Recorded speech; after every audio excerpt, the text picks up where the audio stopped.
우리 주님 주시는 말씀 사모하며 우리가 힘차게 찬양합니다.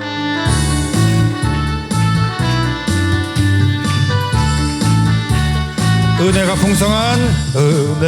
풍성한 하나님은 믿는 자 한 사람 어제도 오늘도 언제든지 변찮고 보호해 주시. 아멘 아멘. 주여 성령의 은사들을 오늘도 내려 주소서.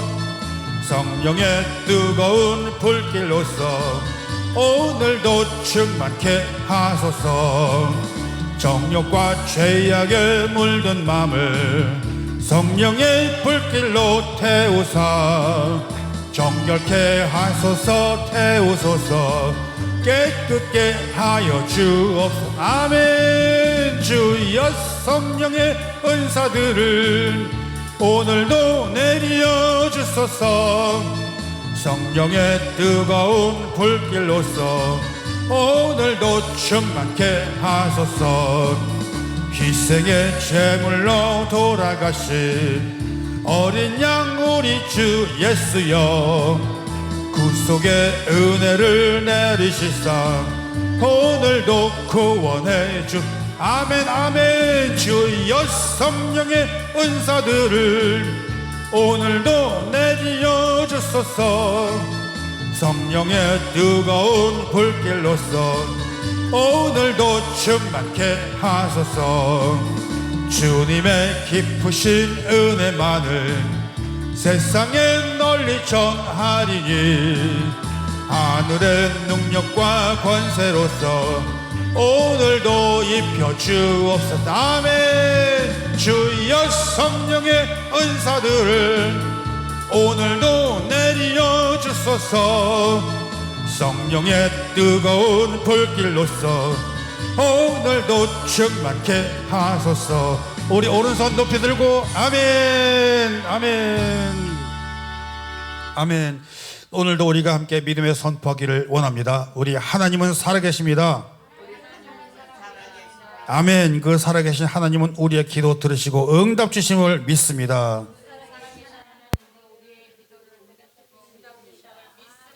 아멘. 아우 너무 마음에 들었어. 할렐루야.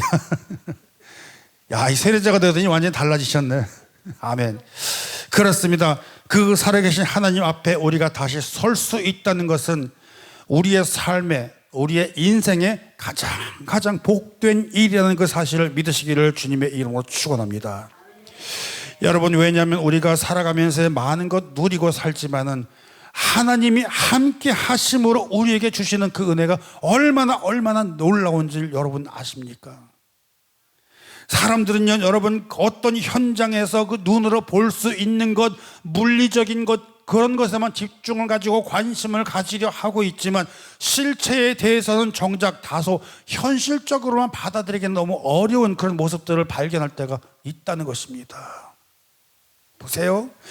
우리가 살면서 우리 눈에 보이는 것, 눈의 현상으로만 있는 것을 그것들에만 집중할 줄 알았지, 하나님께서 우리에게 실체적으로 역사하시는 그 역사, 그 내용물들, 믿음에 관한 것들에서는 보이질 않으니까 믿기 어렵다라고 하는 것입니다.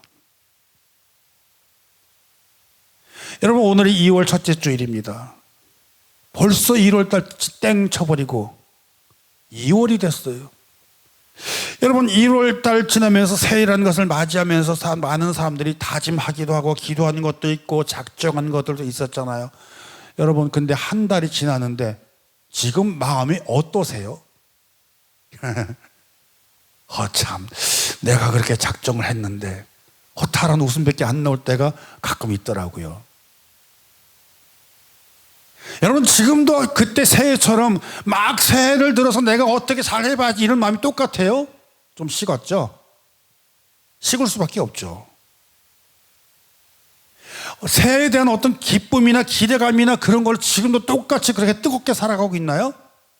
아니라는 거예요. 아니면 어떻게 해야 될지 아직도 결정을 못한 고민을 아직까지도 지금까지도 하고 있거나 내가 어느 방향으로 가야 될지 발길을 제대로 못 잡고 헤매이고 있는 마음이 아직도 있을까요? 그럴 수도 있을 겁니다. 그렇기 때문에 여러분 새해 새로운 다짐을 하고 기도를 하고 그랬지만은 평안이 없고 여전히 답답한 마음, 내가 하나님만을 바라보며 나아가리라 그렇게 다짐하고 그랬지만 여전히 나에게는 내 심령은 영적으로는 무기력하고 허전하고 어쩌면 탈진해서 그렇게 살아가는 사람들, 그런 모습 중에 혹시 나는 같이 포함이 되지 않았을까라는 생각을 할 때가 있다는 것입니다. 왜? 힘드니까. 왜요? 지치니까. 그런데 오늘 말씀 이렇게 시작합니다. 오늘 본문 말씀 첫째 이렇게 시작합니다. 너희는 마음에 근심하지 말라. 너희는 마음에 근심하지 말아라. 그 말씀을 하고 계세요. 하나님을 믿으니 나를 믿어라. 그 말씀을 시작하고 있다는 것입니다. 여러분 아직도 근심하고 있습니까? 아직도 걱정하고 있습니까? 어쩌면 아직도 그 근심과 걱정들, 염려를 떨쳐버리는 방법을 찾고 계십니까? 사람들이 그래요. 새해 들어가면서 올해 2026도 새로 시작하는 날은 내가 더욱더 새로워지리라 다짐을 하기도 하고 방법을 찾고 결단하고 계획을 세우기도 합니다. 그런데 주님은 이렇게 말씀하시네요. 근심하지 말고 하나님을 믿으니까 나를 믿어라. 누구를요? 예수님을 믿어라. 방법을 찾지 말고 방향을 찾아라. 그렇게 얘기합니다. 하나님을 믿는 사람들은 그 믿음의 방법을 찾으려 하지 말고 믿음의 방향을 온전히 하라고 이야기하고 있다는 것입니다. 그런데 사람들은 방향이 아니라 방법을 찾고 있네요. 이게 문제라는 겁니다. 눈에 보이는 현상들을 찾고 있는 것입니다. 내 눈앞에, 내 앞에 떨어지는 내가 생각하는, 내가 계획하는, 내가 가는 내 능력의 한계가 되는 그 길을 찾고 있던 것입니다. 다시 말하면 눈에 보이는 현상들을 찾고 있는데 우리 주님은 다른 말씀을 하고 있습니다. 그 믿음의 실체를 바라보라고 이야기하고 있던 것입니다. 그 실체가 주님과 함께 있는데 사람들의 눈에는 방법으로 인하여서 현상을 바라보고 있으면서 현상에 의해서 그 실체가 가려워지고 있다는 것을 우리가 알지를 못한다는 것입니다. 이어서 예수님 말씀하시죠. 내가 너희를 떠나서 그리고 내가 너희의 처소를 예배하러 간다. 그리고 다시 와서 너희를 영접할 것이다. 아이고 좀 애매모호한 얘기를 하고 계시네요. 이렇게 생각한다는 것입니다. 제자들이 그 말을 잘 깨닫지 못하고 예수님이 떠난다 하시니까는 여태까지 우리랑 같이 계시다가 어디로 가시나이까? 주님이 가시면 우리랑 벌써 사이가 끊어지는 것입니까? 이러고 생각한다는 말입니다. 뭐죠? 주님이 가신다 그러니까 그 현상을 보면서 뭘 생각해요? 이별을 생각하는 거예요. 방법을 생각하고 있는 것입니다. 그런데 주님은 어디로 가는지 정작 알지 못한다. 분명히 얘기하고 있는데도 어디로 갈지 알지를 못합니다 라고 이야기를 하고 있는 것입니다. 보세요. 그렇게 나타나니까는요, 현상을 보이는 것으로만 이해를 하고 그 실체는 생각지 못하게 되더라라는 현상이 오늘 본문의 말씀에서 나타나고 있다는 것입니다. 그러니까 도마라는 제자가 딱 나타나서 생각하는 게 물리적으로 내 눈앞에 보이는 현상적으로 장소적인 개념으로 생각하면서 주님 어디 가시는지 내가 모르는데 어떻게 압니까? 이래버리는 거예요. 여러분, 우리가 신앙생활을 하면서도 마찬가지입니다. 현상과 실체를 온전히 바라보지 못하는 경우가 굉장히 많아요. 사실은요, 생각보다 허다하게 많아요. 그렇기 때문에 여러분, 다시 말하면 믿음이 있다고 얘기하는데 그 믿음을 방법으로 찾으려 하는 것이 아니라 그 믿음에 대한 방향을 예수 그리스도께 맞춰라 라고 이야기를 하고 있다는 것입니다. 우리가 그 사실을 보면서 오늘 주시는 그 첫 번째 메시지가 바로 그 방법이 아니라 방향을 주님께 돌리라 하는 말씀을 가슴에 새기는 저와 여러분 되시기를 바랍니다. 주님 말씀하십니다. 어느 길로 가야 될까? 새로운 길로 가야 될까? 이쪽으로 갈까? 저쪽으로 갈까? 그쪽으로 갈까? 아니요. 어느 길로 가요? 예수님의 길로, 예수님을 향한 그 방향을 맞추라고 이야기하고 있는 것입니다.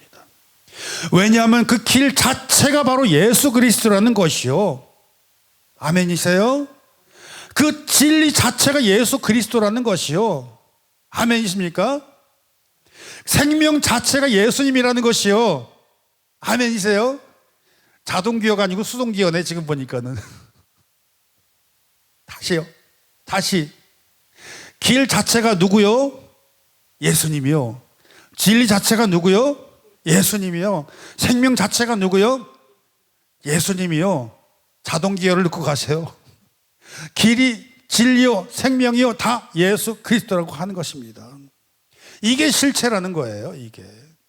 근데 많은 신앙인들이 현상만 보고 있으니까 그 실체를 바라보지 못하고 나타나지 않으니까는 뭐예요? 근심, 염려, 무거움, 걱정, 스트레스 받고. 사랑하는 예배자 여러분, 도마가 바로 그렇게 얘기합니다. 주님, 어느 길입니까? 가시는 길을 내가 알지 못하는데. 현상을 바라보는 것입니다. 물리적인 장소 이동 개념만 생각하고 있다는 것입니다. 우리 그런 때가 되게 많아요. 주님의 말씀을 문자적으로만 생각을 하고 그렇게 받아들였다는 것입니다. 우리 주님은요, 그게 아니잖아요. 내가 장소 이동한 것이 아니라 바로 너와 나의 관계를 이야기하고 있는 것입니다. 내가 가서 예배할게. 내가 준비 다 되면 와서 너 데리러 올게. 관계를 이야기하고 있잖아요. 왜요? 믿음의 방향이 흐려졌기 때문에 그렇게 되는 거예요. 그렇기 때문에 오늘 말씀의 시작이 너희는 근심하지 말아라 라고 시작하는 것입니다. 여러분 보세요. 이 말씀이 얼마나 우리들에게 진심적인 마음을 돌아보게 하는가. 근심하지 말아라. 여러분 우리들의 삶의 모습에도 그래요. 사람의 얼굴이 평온한 것 같아. 무표정에 아무렇지 않은 것 같아. 그렇지만 그 속에 근심하는 사람이 있게요, 없게요? 있죠. 무지하게 많죠. 겉모습은 아무렇지 않은 것 같은데 그 속에 근심하는 사람이 엄청 많다는 것입니다. 얼굴은 괜찮아요. 괜찮은 척해요. 마음속은 안 그렇습니다.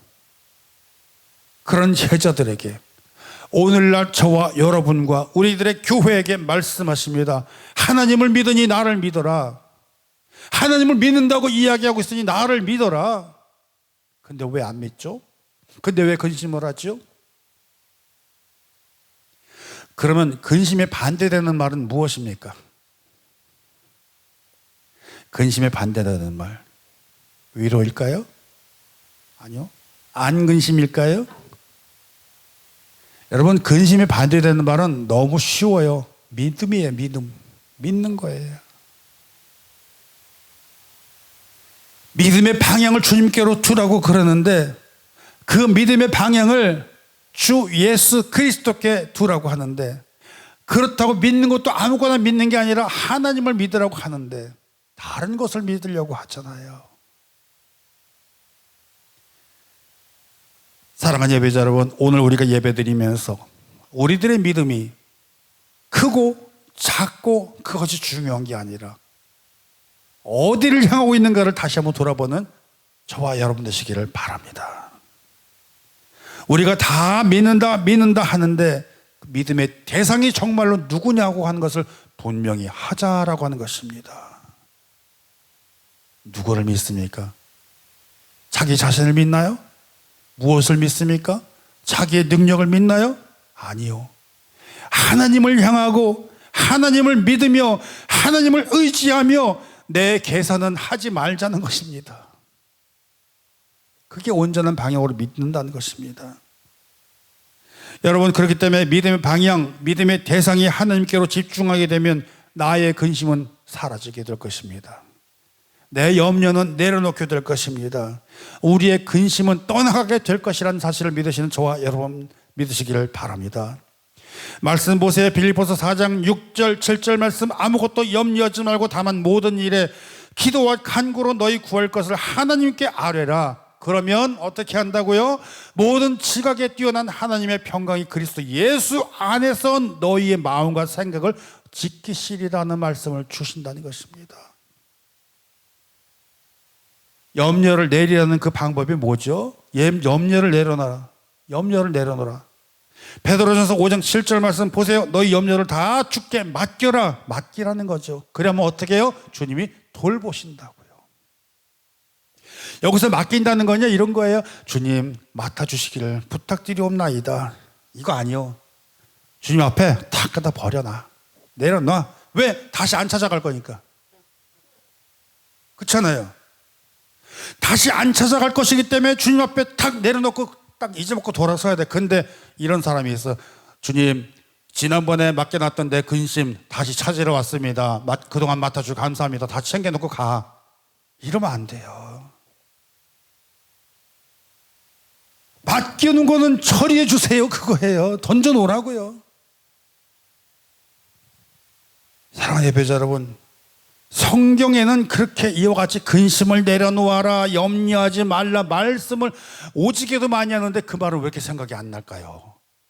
그거예요. 보세요. 이사서 41장 10절 보시면 두려워하지 말라 내가 너와 함께함이라. 아멘.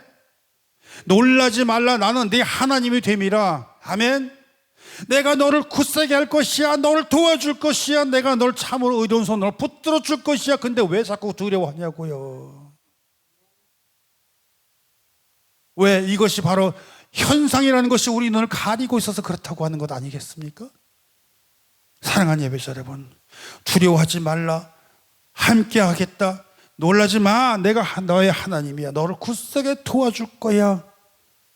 너를 붙들어 줄 거야. 이 말씀 믿으면 나간 저와 여러분 되시기 바랍니다.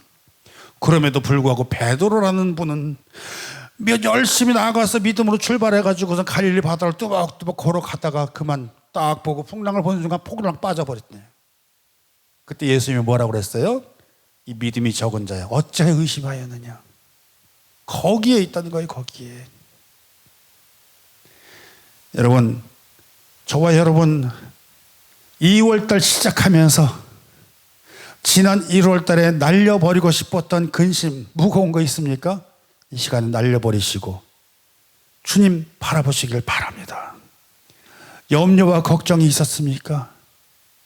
내려놓고 주님 바라보며 주님의 인도하심에 순종하며 그 주님 손잡고 나아가는 우리 모두가 되시기를 주님의 이름으로 축복합니다. 시편 42편 말씀하십니다. 내 영혼아 네가 어찌하여 낭망하고 어찌하여 내 속에서 불안해하는가. 너는 하나님을 바라라. 바로 그것입니다.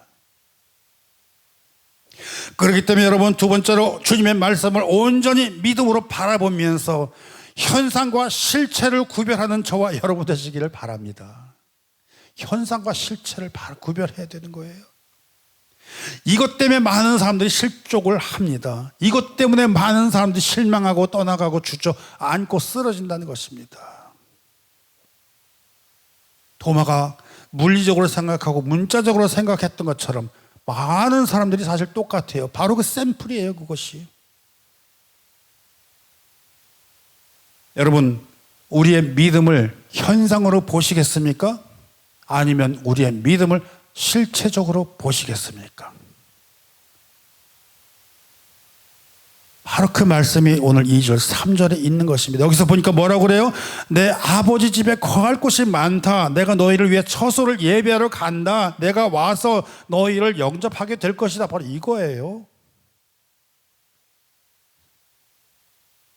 그런데 제자들은 예수님이 너희 초소를 마련해 떠난다 인식하고 현상이에요. 떠난다. 현상. 그리고 와서 다시 와서 만날 거다. 가셨다가 다시 와서 또 만난다. 현상이에요. 현상. 그러니 그 사람들의 그 현상을 본 해석은 뭡니까?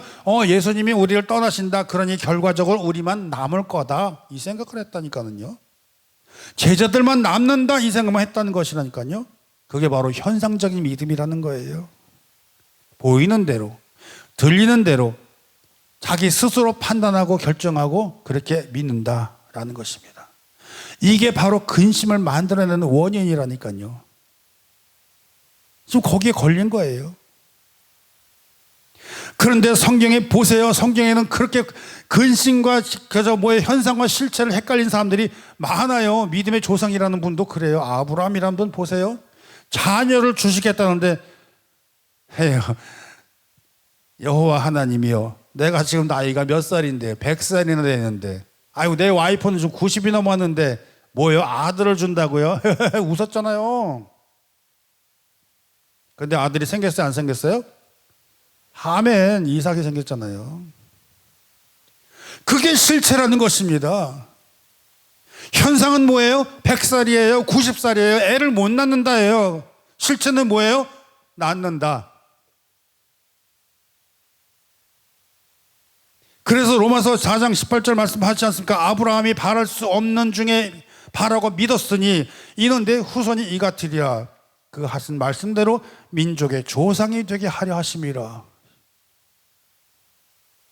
이것이 바로 믿음을 현상으로 볼 것인가, 믿음을 실체로 볼 것인가, 너무나도 다른 차이가 있다는 것을 극명하게 보여주는 것이다라는 것입니다. 이 한 분만 그럴까요? 요셉도 있어요. 요셉 참 기구한 인생, 버려지고 팔려가고 종이 되고 감옥에 갇히고 하다못해 보디발의 아내의 세상의 성추행범에 걸려가지고 감옥에 들어가 버리고, 참 안 돼도 그렇게 안 될 수가 있어요? 그런데 자기 가족을 딱 만나는데 뭐라고 그럽니까? 창세기 45장 5절 말씀, 근심을 버리고 나타납니다. 당신들이 나를 이곳에 팔았다고 해서 근심하지 말라고 합니다. 해석이 어때요? 하나님이 생명을 구원하게 하시려고 당신들보다 나를 먼저 앞세워 여기 보냈습니다. 그 말을 하는 거예요. 아이고 나 같았으면은 나를 팔아먹었어? 어디 맛 좀 한번 볼래? 이러고서는 내가 그동안 어떻게 살았는 줄 알아? 막 이러면서 했을 수도 있잖아요. 내가 인생의 한이 돼서 당신들 때문에 형제들한테 그럴 수도 있을 거니, 그게 아니에요. 나를 보면서 근심하지 마세요. 허탄내지 마세요. 내려놔요. 다만 당신들보다 나를 이곳에 하나님이 먼저 보냈습니다. 어휴, 얼마나 훌륭합니까? 여러분, 우리가 하나님 믿는 사람이라면 적어도 이 정도의 넓은 마음이 좀 있어야 되는 거 아니겠어요? 바로 거기에서 축복의 길이 열린다는 것입니다. 바로 거기에서 하나님의 비전이 열린다는 것입니다. 지금 어렵고 힘들고 고통스럽고 근심이 많은 그런 삶을 사는 것 같습니까? 하나님의 비전을 품은 사람들은 다른 모습으로 훗날 나타나게 될 줄 믿습니다. 지금 내가 건강이라든가 모든 형편이라든가 여건이 어려워서 정말 헤매이고 사는 그 조건이 나에게 안 맞는 것 같습니까? 하나님의 비전을 품은 사람은 마음이 달라집니다. 사랑하는 예배자 여러분, 우리의 현상은 무엇입니까? 무엇이 우리를 혼란하게 하고 근심과 걱정을 앞세우게 하는 그 현상들은 도대체 무엇입니까? 그런데 여러분, 실질적인 믿음은 다르다는 것입니다. 하나님이 반드시 저와 여러분을 위해서 준비해 주시고 예비해 놓고 계신다는 사실을 믿으시는 저와 여러분 되시기를 바랍니다. 가정에 문제가 있습니까? 자녀들의 문제가 있습니까? 가족 중에 문제가 있습니까? 이 현상에 우리가 쓰러지고 주저앉아서는 안 된다고 하는 것을 이야기하는 것입니다. 그 실체는 어떤 것입니까? 그럴지라도 그 가정과 함께하고 계시고 그 자녀와 함께하고 계시고, 다시 해야 되겠네. 그럼에도 불구하고 그 가정에 하나님이 함께하고 계시고 자녀와 함께하고 계시고, 아멘. 그 가족들을 하나님이 이미 품고 계신다는 사실을 믿으시는 것, 그게 바로 실체라는 것을 믿으시기를 주님의 이름으로 축원합니다. 우리가 그러기 때문에 하나님께 맡기고 하나님 바라보고 하나님 앞에 기도하며 나아가는 믿음의 성도, 믿음의 교회가 될 줄 믿습니다. 여러분, 많은 사람들이 교회가 위기라고 이야기합니다. 그 사람들은 그 교회들의 위기를 바라보는 그 현상을 바라보면서 작은 교회, 개척교회, 그 교회들을 보며 근심과 염려를 앞세우면서 개척교회 부담이 많다고 이야기들을 합니다. 그런데 저는 분명히 확신합니다. 하나님이 함께 하십니다. 하나님이 이끌어 주십니다. 저는 신학교 졸업하고 처음으로 전도사 사역의 길을 갈 때에 저는 절대로 하나님 나를 큰 교회로 보내주세요 그 말 하지 않았습니다. 하나님 내가 할 줄 아는 게 조금 있으니까 나는 좀 괜찮은 교회로 보내주세요, 절대 그 말 하지 않습니다. 저는 어디로 보내달라고 했냐면요, 하나님 저를 지금 개척교회를 보내주세요 그 말을 하면 그 기도를 했어요. 전도사 첫발 개척교회에서 했고 강도사 부목사 될 때까지 다 개척교회에서 했어요. 그리고 지금도 개척교회 목사로 섬기고 있습니다. 부끄럽냐고요? 아니요, 자랑스러워요. 주눅 들었냐고요? 전혀요. 우리가 밖에서 사역자들 보면 이게 달라요. 대형교회 출신 사역자들과 대형교회 사역자들과 개척교회 사역자들은 벌써 달라요. 자세가 달라. 대형교회 사역자들 거기서 벗어나지 못하고 계속 지금도 다른 교회에 청빙 지원서를 쓰고 앉아 있어. 지금도 나이가 그렇게 됐는데 우리는 안 써. 그런 거 안 써요. 우리는 정말로 군인으로 말하면 어떤 사단 본부 같은 데서 행정을 보고 있는 사람과 밖에 나가 전투 야전 전투 그 군인하고 다른 그런 큰 차이예요. 우리는 야전사령관이에요. 야전사령관. 사랑하는 예배자 여러분, 그래서 목사님들도 두 종류가 있어요. 첫째는 부임 목사가 있고 두 번째는 개척 목사가 있습니다.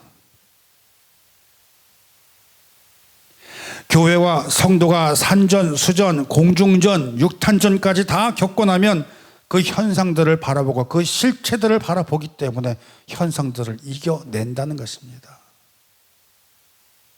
그렇기 때문에 오늘 도마가 그 현상을 보고 예수님이 어디로 가시는지 어찌 알겠어요? 라고 하는 그 현상의 믿음을 보고 주님이 이야기합니다. 내가 바로 길이야. 내가 바로 진리라니까. 내가 생명이라고 그 얘기를 하고 계세요. 바로 그것이 바로 14장 6절이에요. 그러니까 나를 통해야지만이 하나님의 나라 갈 수가 있는 거야. 내가 그걸 준비하러 어디로? 십자가로요. 그 다음에 어떻게 해요? 죽고 나서 다시 어떻게 해요? 다시 부활의 첫 열매가 되어서 너희를 초청하러 올 것이다, 이 말씀하고 있다는 것이에요.